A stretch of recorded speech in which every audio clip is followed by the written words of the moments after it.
Hola, bienvenidos nuevamente a Aprendiendo a leer mejor la Biblia. Estamos aprendiendo a adoptar un mejor paradigma desde el cual leer la Biblia. O sea, uno que nos permita llegar al texto con expectativas más alineadas a lo que los autores y editores de estos textos hubiesen querido comunicar. Y así evitar, o bueno, aunque sea tener menos malos entendidos al acercarnos a este complejo e importante texto. En el episodio pasado comenzamos a desmenuzar y conversar acerca de este mejor paradigma de que platicamos y de cómo entender que la Biblia es un texto antiguo y que está contando una historia unificada que apunta hacia Jesús. Esta aseveración asume una serie de atributos o pilares que seguiremos desmembrando para entenderlo mejor y así aprender a leer mejor la Biblia. El episodio pasado comenzamos entendiendo cómo la Biblia es un texto que dice de sí mismo ser tanto humano como divino. Esta aseveración o pilar, aunque puede parecer contradictoria desde nuestro contexto, es uno clave, no solo para poder verdaderamente escuchar lo que los autores de la Biblia están queriendo transmitirnos, sino también para poder entender al Dios que está retratando la Biblia. Hoy continuaremos desmembrando el paradigma de la Biblia como una historia unificada que apunta hacia Jesús y seguiremos viendo los siguientes pilares. 2 atributos que vamos a ver es la Biblia es literatura unificada y cómo la Biblia cuenta una historia de redención mesiánica. Acompáñanos.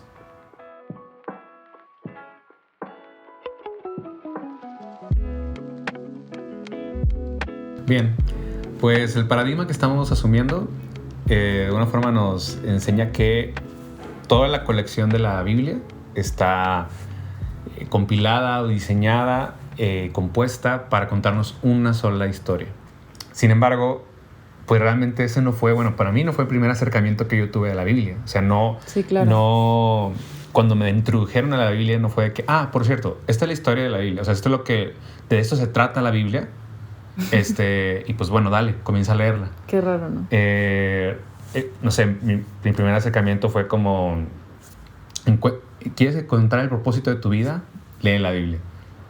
Entonces... La respuesta a las preguntas existenciales. Sí, ¿no? sí, de que quieres saber quién eres, de que, hay un Dios, velo en la Biblia. Entonces, vas con este paradigma pensando en que, así se debe usar, ¿no? Y de hecho, y la Biblia fue diseñada y compilada y todo con el propósito de responderme esas preguntas con las que ya me acerqué. Sí. Entonces yo me acerqué como si fuese un manual de mi identidad, ¿no? Un manual de mi propósito de vida, un baúl de promesas. Sí, como ¿no? lo que hablábamos en los otros episodios. Y eso me hace que todo lo que leo lo interpreto a la luz con ese paradigma con el cual yo me acerqué, con esa expectativa a la que yo me acerqué. No sé, tú... Sí, yo de hecho, ahorita que lo pienso, para mí fue más como desde la parte un poco más de, bueno, si no quieres que te vaya mal, pero como en la eternidad. En otras palabras, si no te quieres ir al infierno, tienes que hacer lo que este libro te dice, ¿no? Entonces, en lo personal, creo que mi acercamiento no, jamás, hasta hace poco que empezamos a estudiar todo esto, pero nunca fue como de qué se trata. Y creo que hubiera sido más fácil, o sea, como cualquier otra historia que te cuentan, claro. otro libro al que te acercas, es como, a ver, ¿de qué se trata? Y llegas al libro esperando que, pues, recibir una historia, pero no, nosotros, al menos en mi caso fue más como que, ¿qué reglas tengo que seguir? Y si no, pues, chicharrón.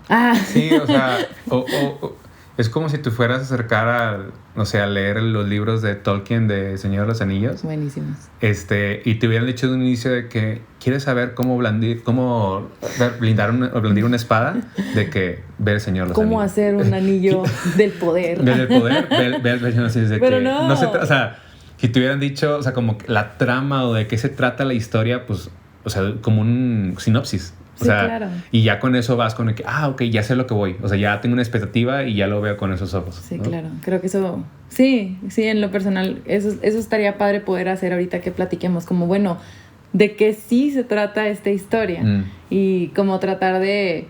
A lo mejor de manera muy express, pero viajar por las historias más destacadas, tanto del Antiguo Testamento como del Nuevo, y ver cómo justo encajan en este paradigma que estamos tratando de adoptar, ¿no? Que es uno más como el que los autores optaron, que la Biblia es esta historia unificada que apunta a Jesús, pero pues ¿de qué se trata esta historia, no? Entonces estaría padre como que ir como desmenuzando justo de qué se trata esta historia. ¿Cuál es o sea, cómo se entrelazan las diferentes historias de este texto? Exacto. ¿Cómo es que llegamos a tenerlo en la forma final? O sea, porque en ese entonces no es como que había libros, ¿verdad? Había rollos. Ajá. Y cómo en aquel entonces, con la tecnología de aquel entonces, pudieron lograr que estuviera hilvanada y unificada. Entonces, el saber cómo fue compuesto nos ayuda a entender qué historia nos está contando y por ende a saber, no nada más leerlo mejor, sino a saber qué hacer con este libro. Y pues, ¿cuál es la historia, no? Que unifica toda la Biblia. Pues vamos a verla. Vamos a adentrarnos.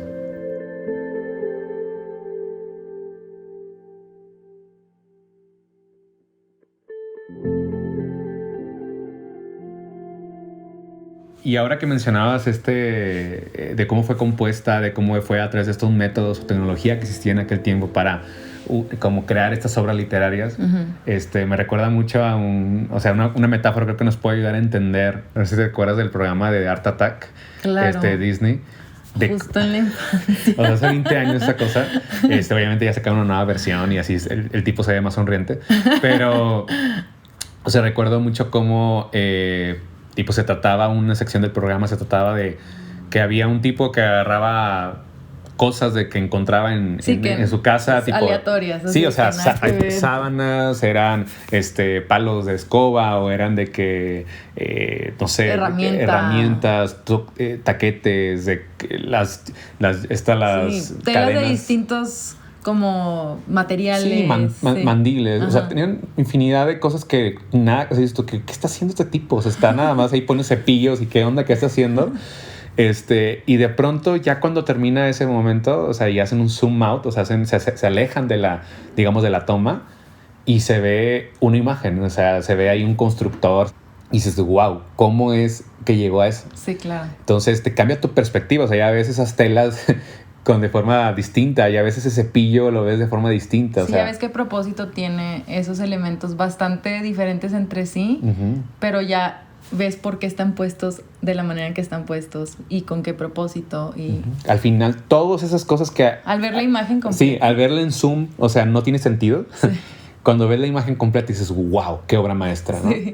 Sí. Y creo que justo habla de esta manera en la que se compiló específicamente la Biblia hebrea, o sea, que a muchos nos puede parecer de que justo que un cepillo de acá, un plato de acá, un mandil de acá, cosas que nada que ver, a lo mejor compuestas en diferentes momentos de la historia, con diferentes estilos, pero que cuando los pones juntos y abres la toma, puedes ver una historia, una imagen, una representación, o puedes entender el mensaje que estaban tratando de entender. Entonces, sí, está padre, está súper padre esa y cómo, o sea, metáfora. Sí, claro, nosotros vemos cómo al final en la metáfora que estamos llevando a cabo, que son colores, son texturas y todo, en este caso, pues son textos, pues utiliza palabras repetidas, utiliza temáticas, utiliza como estos hilos narrativos, o sea, como espacios de narración que conectan con otros libros de la misma colección, y que al final todos van entrelazándose entre sí para cuando ya haces la toma completa. Exacto. Te queda súper enfática la historia, ¿no? O sea, es una historia que está inmersa ahí, que te la están repitiendo y repitiendo para, pues, hacer más claros, ¿no? Acerca del mensaje de esta historia. Exactamente. Entonces, ¿cuál es esta historia? La historia que dices que vemos una y otra vez repetida. Es importante enfatizar que es la historia que se presenta en las primeras páginas, por así decirlo, de la Biblia. Esta historia, esta trama la vemos repetirse una y otra vez, y que es que Dios del caos trae orden, y justo en ese orden Dios designa a un representante humano que va a ser su imagen para hacer como una suerte de sociedad. O sea, como si trabajáramos con Dios en hacer su voluntad, pero los humanos representándole. Entonces esta elección de la humanidad justo termina después en fracasos al hacer ellos su voluntad y no la de Dios, que genera una espiral descendente de violencia, de más caos, y de en medio de la cual Dios elige justo a otro representante humano, porque él no se rinde, para llevar a cabo su propósito original. Y vemos esta historia repetirse una y otra vez. La vemos al principio con Adán y Eva, y justo mientras se sigue desarrollando las historias del Tanakh, es un acrónimo que lo repetimos nuevamente. El Tanakh es Torah, Nevi'im para profetas y Ketuvim para todas las demás escrituras, iniciando con los Salmos. Entonces vemos cómo todas las historias incluidas en esta colección van generando como un rol a cumplir de alguien que sí represente a Dios como se debe, ¿no? Entonces vemos historia tras historia en el Tanakh cómo se resurge otra vez el fracaso y de espiral descendente y más caos y Dios rescatando y otra vez representante que fracasa. Entonces justo se acaba el Antiguo Testamento con esta expectativa, como momentum creado de historias repetidas, sí, claro, una y otra vez, esta misma trama repetida de, bueno, ¿y quién podrá salvarnos? ¿No? De que quién va a ser de verdad ese representante humano que haga la voluntad de Dios y que nos regrese a nuestro propósito original, que regrese el cielo a la tierra como estábamos en un principio en el jardín. Entonces esa es la historia que nos está tratando de contar la Biblia, de ese representante. Y por eso se dice que la Biblia es literatura mesiánica, referente de un Mesías que justo está... Redime, ¿no? Exacto, que interceden. Sí, o sea, como que, perdón, o sea, justo que intercede y redime. O sea, que es el que, pues este representante que actúa como de que, a ver, yo voy... En nombre de los muchos, exactamente. Lo vemos una y otra vez. Igual ahorita lo platicamos más a fondo como en algunas historias para que quede más claro, pero esta es la historia que está contando al menos las escrituras hebreas. Y que justo luego vemos a Jesús, ¿no? Sí. Cumplir este rol. O él mismo dice de sí mismo que él es, o sea, que las escrituras se trataban de él. Sí, justo, que él es el que cumple toda esta trama, el que hace la culminación, el clímax de esta trama, de todo esto que te está dándole esta película, ¿no? Que es que no manches, ¿quién? Y él dice, hey, a través de mis acciones, a través de cómo me comporto, a través de todo lo que vemos que hace, está así diciendo, yo soy, ¿no? Se está como completando esta historia que quedó un poquito incompleta del Tanakh. Y creo que es importante porque si estamos tratando de aprender a leer mejor la Biblia, es como, bueno, vamos a leerla como Jesús la entendía y la leía, ¿no? Sí. Que era algo de lo que mencionábamos al principio. Entonces, ¿cómo Jesús resume de qué se trata la historia? La historia de Tanakh, ¿no? O sea, la historia de la Biblia hebrea, ¿cómo la resume? Aquí lo vemos en Lucas 24. Dice, cuando todavía estaba yo con ustedes, les decía que tenía que cumplirse todo lo que está escrito acerca de mí en la ley de Moisés, en los profetas y en los salmos. Tanakh. Entonces les abrió el entendimiento para que comprendieran las escrituras. ¿De qué se trataba? ¿De qué se trataba? Estaba diciendo, ¿de qué esto se trata, queridos? Esta es la trama. Esto es lo que está escrito, les explicó. Que el Cristo padecerá y resucitará al tercer día, y en su nombre se predicarán el arrepentimiento y el perdón de pecados a todas las naciones, comenzando por Jerusalén. Ustedes son testigos de estas cosas. Ahora voy a enviarles lo que ha prometido mi Padre, pero ustedes quédense en la ciudad hasta que sean revestidos del poder de lo alto. Entonces ahí está claramente diciendo, esto es lo que está escrito, les explicó. O sea, de esto se trata, del Cristo. Exacto. Que Cristo es una transliteración del griego que significa Mesías, del hebreo Mesías justo, que significa... el representante, el ungido, el elegido. El enviado, sí. Y en hebreo, ¿cómo se dice Mesías? Es Mashiach. Tienes que sentir, siempre que hables en hebreo tienes que sentir que te... Mashiach. Que te limpies la garganta. Y esta figura del Mashiach, están las palabras literal, lo vamos a ver cómo estaban esta figura ya esperada y plasmada en el Tanakh. Y él es lo único que está diciendo es, hey, se trata de el Mesías, ¿no? Y yo vengo a cumplir este rol. Exactamente. Que se está anticipando y repitiendo ese tema del Mesías. Yo vengo a cumplirlo.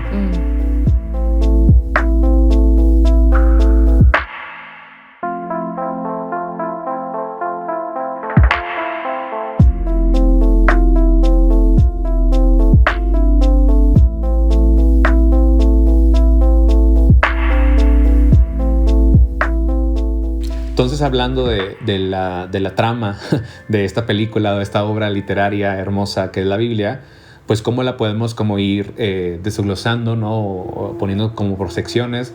Es la primera parte, hay caos, como tú le platicaste. Después viene el representante humano que junto con el orden, Dios se asocia con él para traer este orden, ¿no? y autoridad. Y después de ahí viene un fracaso, ¿no?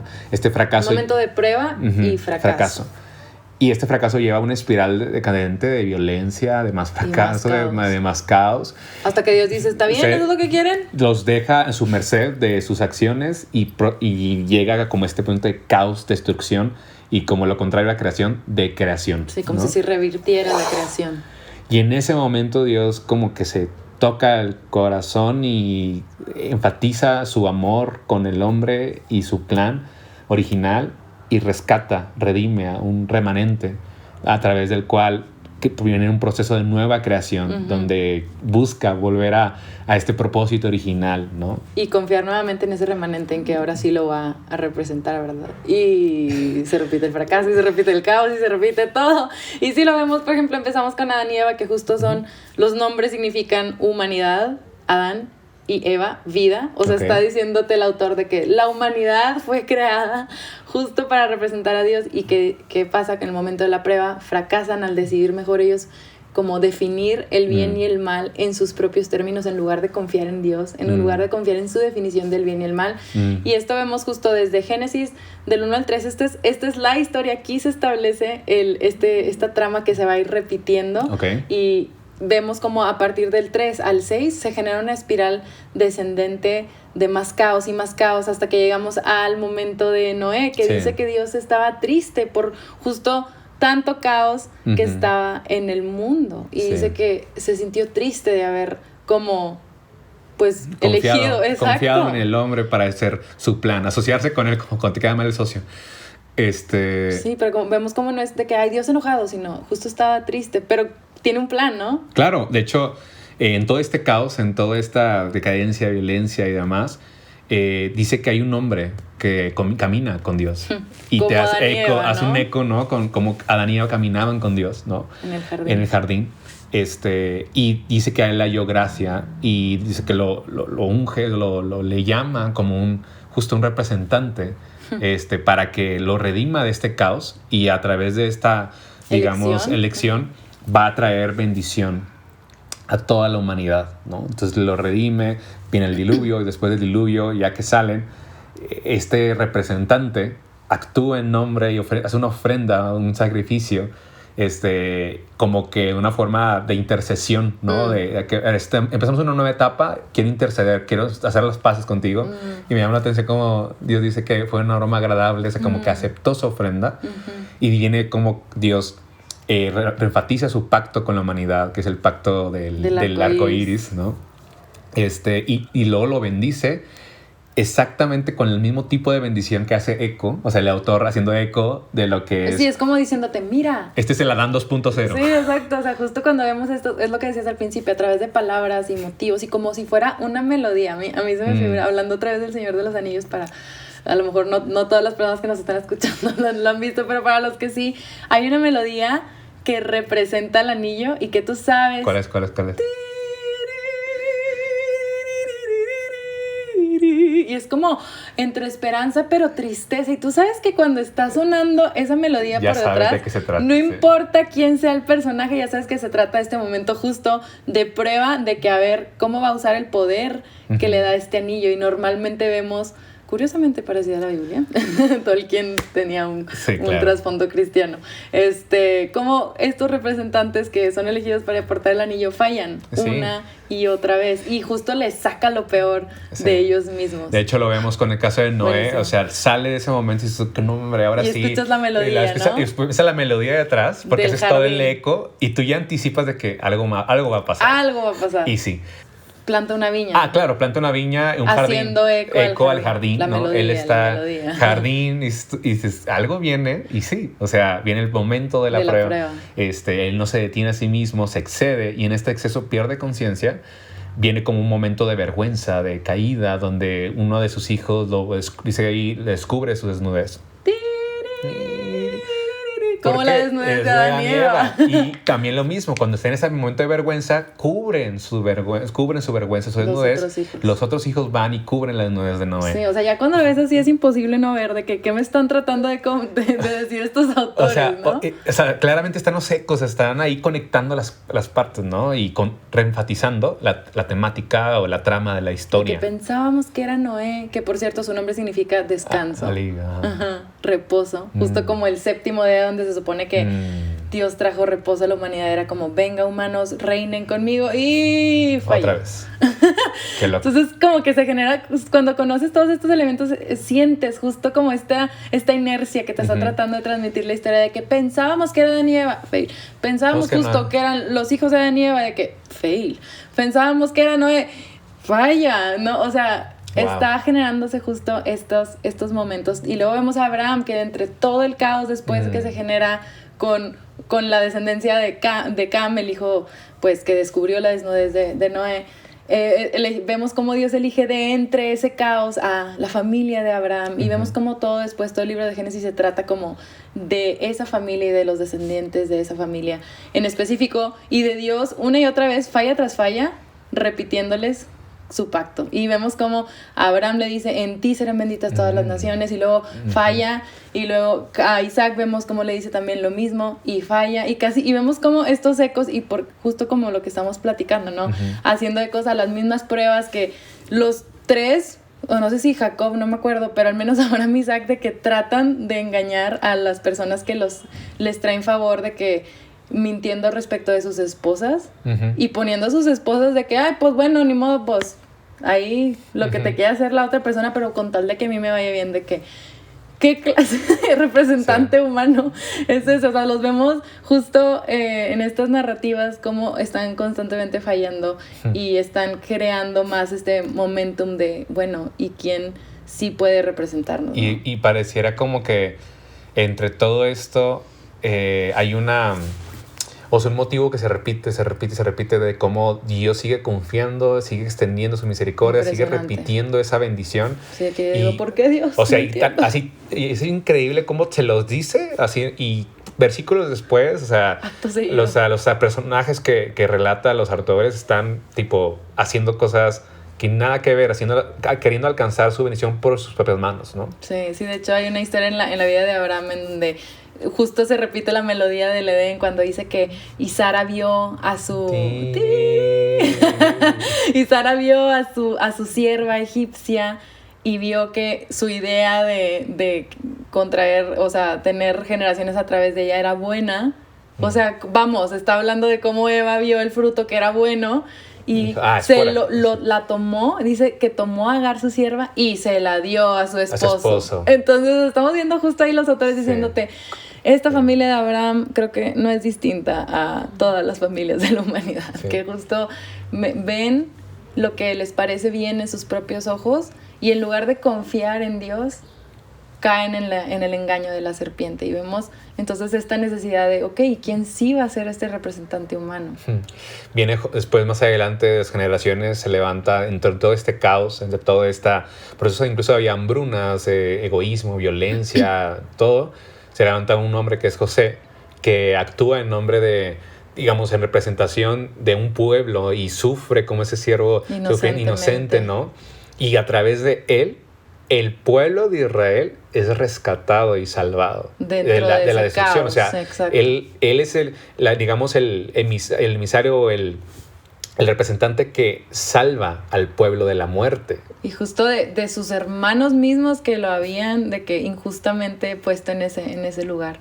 Y justo creo que me encanta que menciones esa historia, porque esa historia resume de todo lo que se ha tratado el libro de Génesis, de que, a ver, aquí, aunque el enemigo, aunque la serpiente ha estado tratando de generar tentaciones para que al fracasar el ser humano traer destrucción al plan de Dios, de que, bueno, eso Dios se ha encargado de tornarlo para bien. Ustedes quisieron de que obrar mal para mí, pero Dios se encargó para que a través de mí, justo dice eso, a través de esto muchos sean salvados.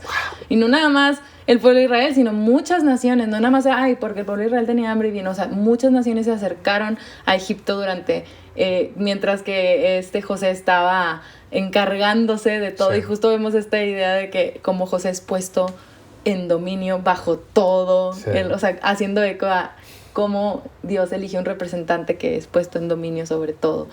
Entonces, y cómo a través de esta representación la humanidad es bendecida.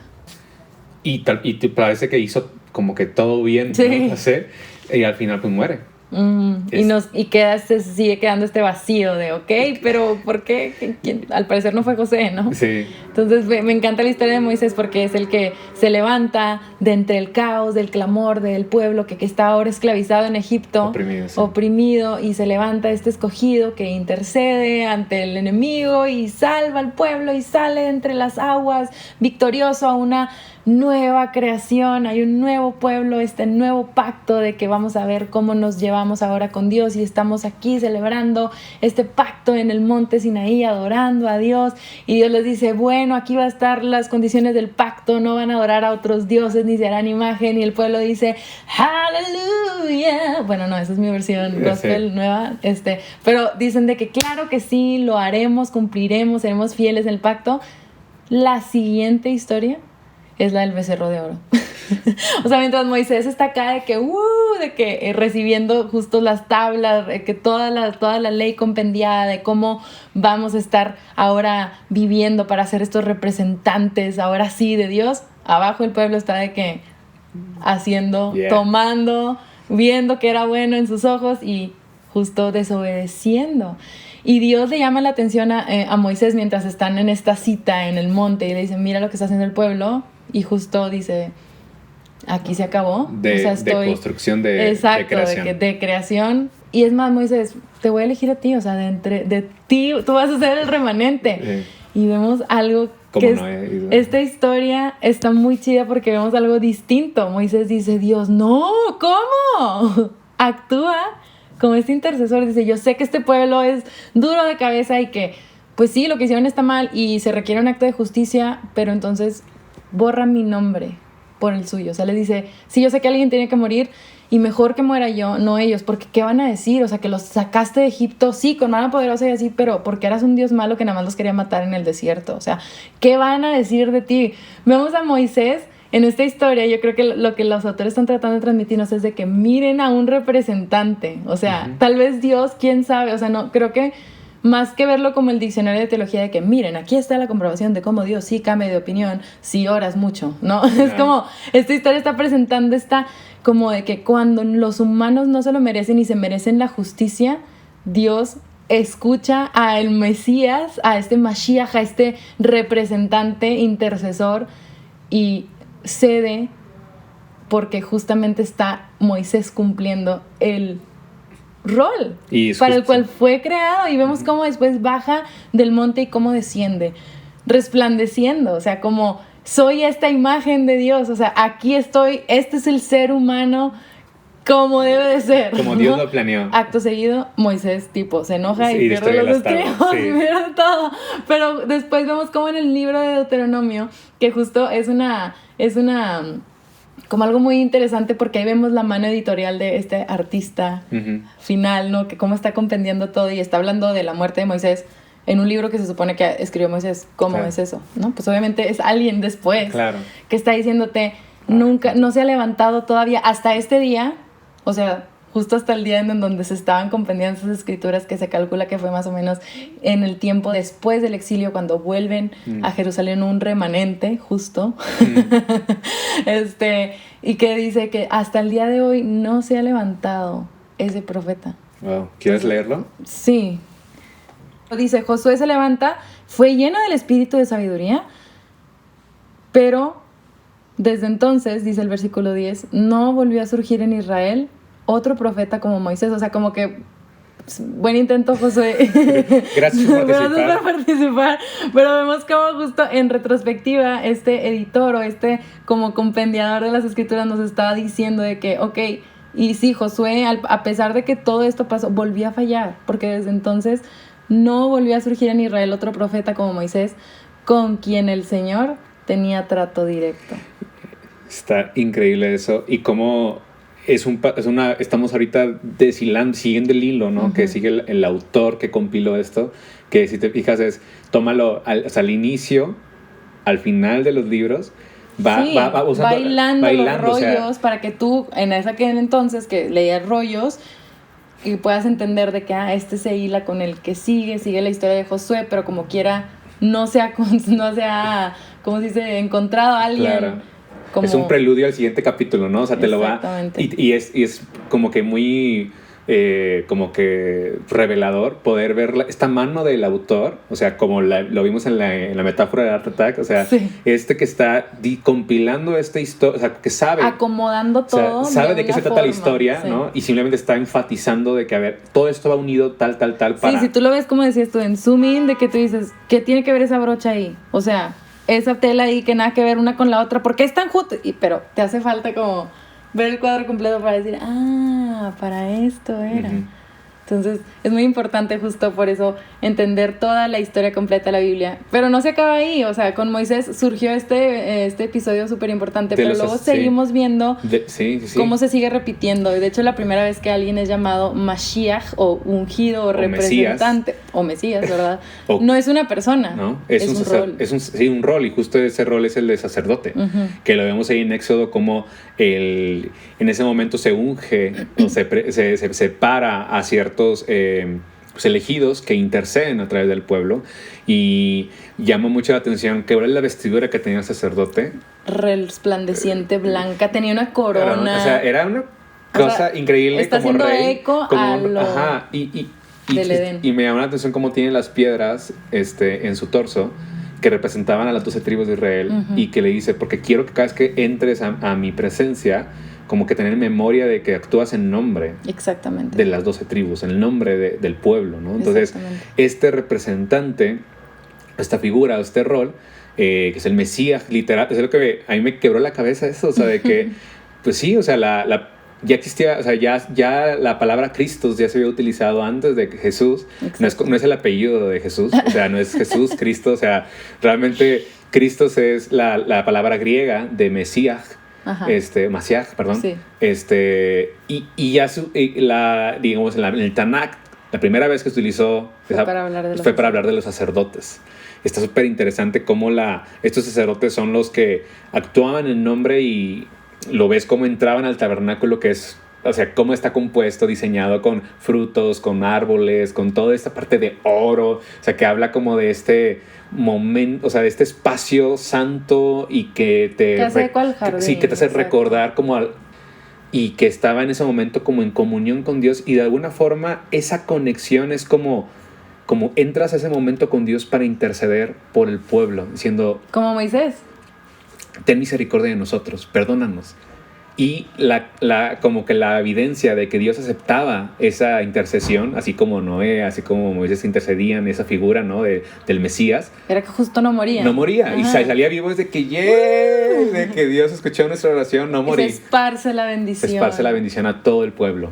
Está súper interesante. Y justo después el pueblo de Israel es llamado a ser de bendición. Por eso se les encargan toda esta serie de regulaciones y leyes, no nada más para cumplirlas porque sí, sino porque iban a destacar de entre sus vecinos para justo demostrar quién es Dios, cómo era Dios, y de alguna forma impactarlos con su representación para ser de bendición para todas estas naciones. Entonces todo este era el propósito, o sea, un representante en favor de la humanidad.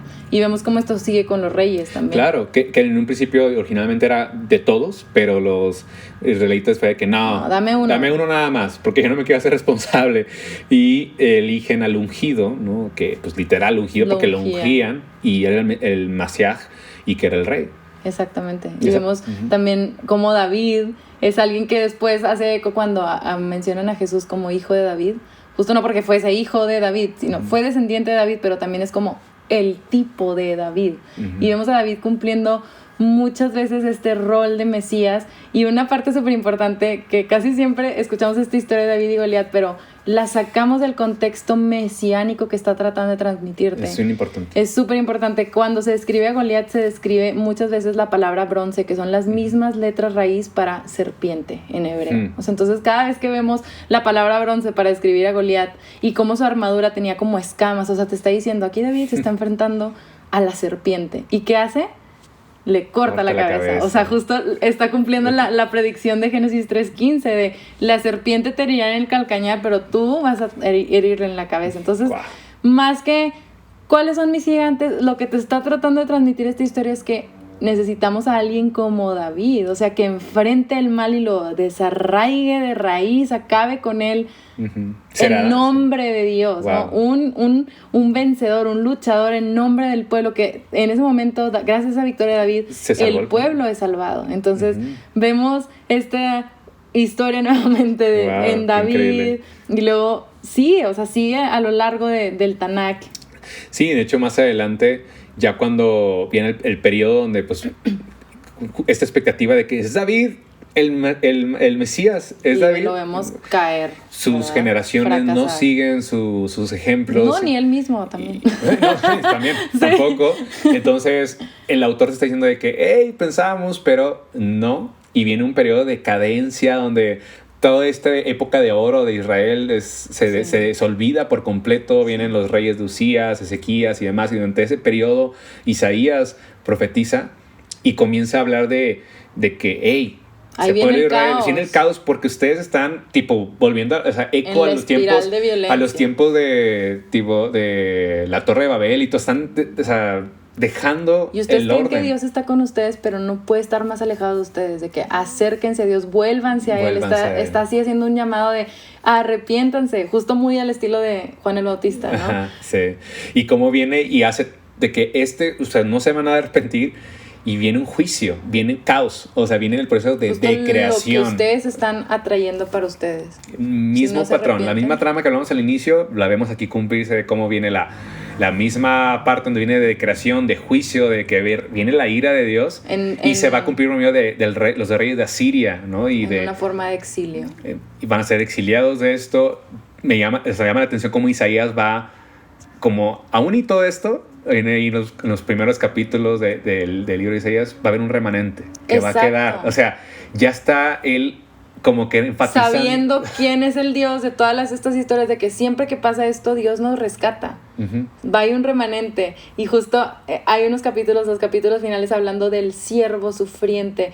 No menciona un nombre, pero está justo haciendo eco a Moisés, que fue llamado el siervo de Dios, pero está justo recordando de que seguimos esperando a este siervo. Seguimos esperando a esta persona que intercede, que sufre, pero que nos rescata y que trae esta nueva creación. Vemos todo en el libro de Isaías, justo esta trama que hemos repetido en todo el Tanakh, muy plasmada justo en todos los capítulos. Y viene, o sea, y en anteriores capítulos, al final también, pero al inicio habla de como que príncipe de paz, que iba a venir a traer regocijo y libertad a los cautivos, y iba a rescatar a los que estaban en opresión, o sea, paz, o sea, Isaías está diciendo, hey, o sea, como que seguimos esperando a este que viene a redimirnos realmente, a este que viene realmente a cumplir el rol que Dios planeó en un inicio para rescatar toda la humanidad. Exacto, entonces ya cuando lo vemos así creo que queda súper claro de qué es la historia que une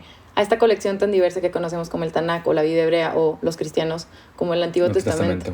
Entonces, justo como lo que mencionabas tú de los diferentes elementos, contrastando, comparando como una melodía, lo que hablábamos, esa es la forma en la que está unificada contando esta historia de la necesidad de un Mesías. Claro, que es como Dios buscando asociarse con el hombre para cumplir su propósito de reinar, de traer orden, y el hombre fracasando para esta responsabilidad, y esto lleva a que haya un proceso de decadencia, de destrucción, de caída, de más errores, más fracasos. Más caos. Y Dios tratando de salvarlo siempre, tornando el mal para bien, diciendo, aún y esto, yo sigo persistiendo en mi amor y mi lealtad y que quiero hacer. Es como, o sea, cómo no se rinde con nosotros.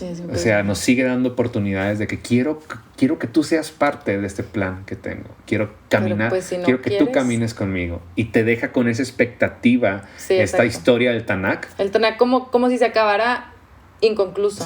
O sea, nunca vemos surgir ese Mesías. No. Entonces llega el Nuevo Testamento y los 4 evangelistas, como si no hubiera sido suficiente una historia de Jesús, fueron de que 4 personas distintas con diferentes ángulos, diferentes énfasis, por eso vemos aparentes contradicciones, pero no lo son ángulos de distintos autores que intentaron transmitir distintos puntos, pero todos tratando de hacer un retrato muy ecléctico y multifacético de Jesús, el que ellos te están tratando de convencer. Él es el Mesías. Entonces, si ahora leemos con esta historia judía en mente, con este paradigma en mente, que hay una historia mesiánica y un rol como que falta llenar, y así leemos los evangelios, creo que te vuela la cabeza de ver justo todo lo que Jesús está haciendo, diciéndose de que saludos, te perdono tus pecados, de que como si Él fuera el templo, como si Él fuera el Mesías sacerdote que tiene el permiso de interceder y perdonar y salvar al pueblo de sus pecados. Por eso los judíos eran de que, o sea, y con razón, yo lo pienso y digo que siento que yo también hubiera dicho esto, este señor, ¿quién se cree? Diciéndose que él es justo el Mesías que estamos esperando desde antaño, que toda es la historia que nos está contando nuestras escrituras, y se la pasa de que haciendo todo lo contrario, de que rompiendo el sábado, platicando con mujeres, prostitutas, de que, ¿cómo se dice? Con las personas que eran traidores de los judíos, los publicanos, o sea, es de que claro que esto no es la persona, y es más, crucifíquenlo, mátenlo, ¿no? De que no es él, es una aberración para lo que estamos esperando. ¿A quién se le reveló? O sea, me llama la atención eso que mencionan las mujeres, o sea... De hecho, de las primeras personas al que Jesús decidió revelarse como el Mesías fue a la mujer samaritana. Alguien de súper dudosa reputación. Y fue la primera que mandó a decirles de que veles a decir de que ya llegó el Mesías esperado. Está súper padre, porque eso habla mucho también de cómo en aquel tiempo todos asumían la figura de este Mesías, estaban esperando a este Mesías, o sea, hasta incluso las samaritanas, como aquellos de que, pues que están alrededor, de que pues no son realmente judíos, así como que súper celosos, que vivían, pero aún ellos que eran como externos o... Sabían cómo leer la Torá. Y exactamente, sabían la historia del Tanakh. Hasta ellos sabían. Y ahí lo vemos en Juan 4. El 25 dice, ya sé que viene el Mesías, al que llaman el Cristo, respondió la mujer. Cuando Él venga nos explicará todas las cosas. ¿Y luego qué le dice Jesús? Ese soy yo, el que habla contigo. Saludos. Le dijo Jesús. O sea, es la primera vez hasta tan temprano como el capítulo 4 del Evangelio de Juan vemos a Jesús revelársele a una mujer. ¿Cuál era su plan? O sea, y ella fue de las primeras evangelistas, ¿no? Que se regresó a su ciudad y que fue que, me han dicho, o sea, ¿será el Mesías? O sea, estaban esperándolo. O sea, ellos, hay que tenerlo bien claro, de que cuando ellos leían Reyes, leían Levítico, leíamos Éxodo, leían todo, ellos estaban, todo eso les indicaba de que necesitamos un Mesías porque el pueblo de Israel sigue fallando. Dios ha prometido un remanente, ha prometido un príncipe de paz. Estamos esperando que Él venga a redimirnos. O sea, ese era... el mensaje nacional que se vivía en Israel, o sea... Y que los identificaba como nación, o sea, eran sus textos. Es como aquí, si tú ves un texto mexicano, no sé, o sea, el tacos. Chavo del Ocho, o sea, es como que, ¿sabes? El Chavo del Ocho, claro, y lo ven toda la familia y lo comparten y ríen con eso, o sea, hacen chistes de eso, o sea... El Tanakh, la Biblia hebrea, era lo que se compartía y se enseñaba a los niños. O sea, todo el mundo sabía de qué se trataba. Y todo el mundo sabía que se trataba del Mesías. Y Jesús viene a decirles, justo con lo que leímos anteriormente, que les explicó que se trata del Mesías y que se trata de mí. O sea, él bien seguro diciendo de que esto hablaba de mí. O sea, esta expectativa que ustedes tenían era yo. Wow. Pero cómo no lo vieron, ¿no? O sea, cómo tuvo que abrirles el entendimiento. Entonces, creo que esa es una manera en la que se satisface esto que estamos tratando de conversar, de entender, de cómo están unidos estos dos como colecciones al parecer tan diferentes entre sí. Vemos justo el tema de Jesús en el Nuevo Testamento y la manera en que los autores del Nuevo Testamento están describiendo a Jesús de una manera muy judía, una manera justo de que mesiánica, como tratando de continuar con esta forma muy hebrea de esta escritura, de esta literatura, de la palabra de Dios, tratando de continuar con esa tradición de cómo se escribieron las escrituras. Ellos continúan y justo están poniendo a Jesús llenando ese hueco, ese vacío, ese retrato. Y así es como podemos ver esta historia unificada. Que apunta a Jesús.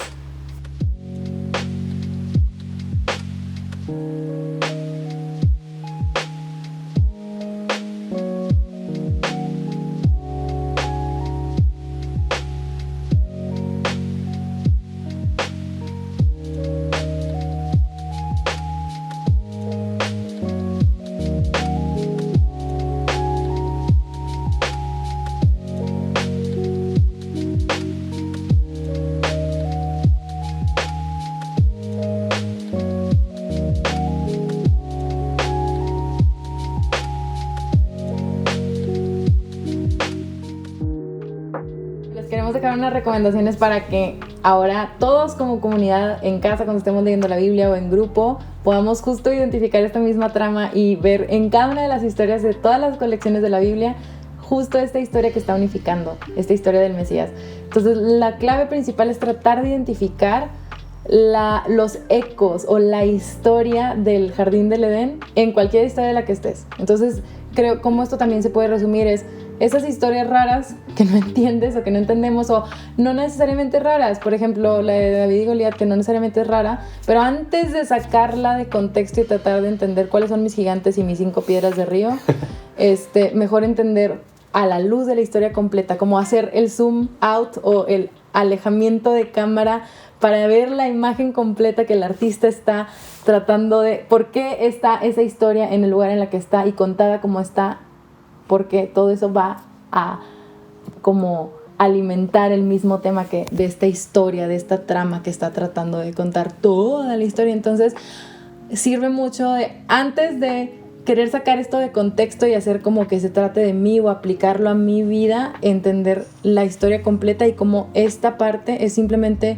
un elemento que alimenta esta historia más grande. Por ejemplo, en el caso de David y Goliat, podría ser cómo la historia de David me habla acerca de quién es el Mesías.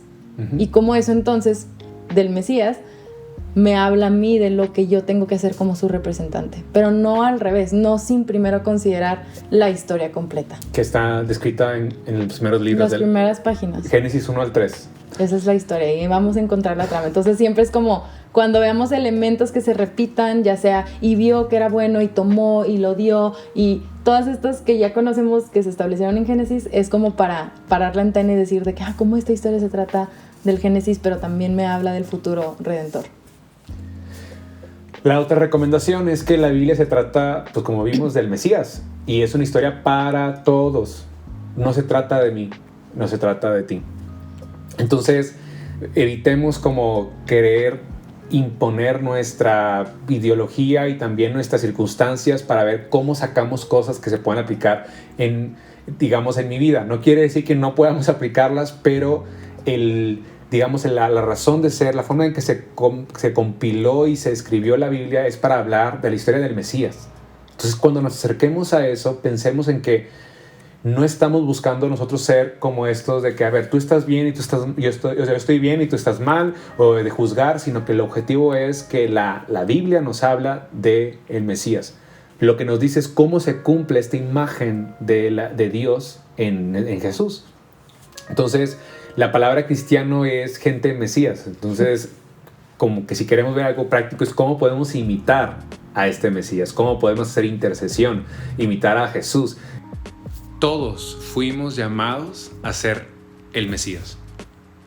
Fuimos llamados a cumplir esa tarea de representantes de Dios, de ser la imagen de Dios, pero no pudimos. Uh-huh. Y nuestro fracaso y consecuencias de esto resultaron en que nos deshumanizáramos sí. a este propósito inicial y que necesitáramos a un Mesías que nos rescatara realmente y que intercediera por nosotros y así pudiéramos unirnos a este Mesías. Entonces, a través del Espíritu ahora podemos cumplir con ese llamado original que fue hecho para todos. Pasar la prueba, atravesar las aguas caóticas y en medio de lugares oscuros traer luz y poder rasgar la cabeza del caos y encontrar paz, shalom, y ser shalom a otros. Amén. A eso fuimos llamados todos.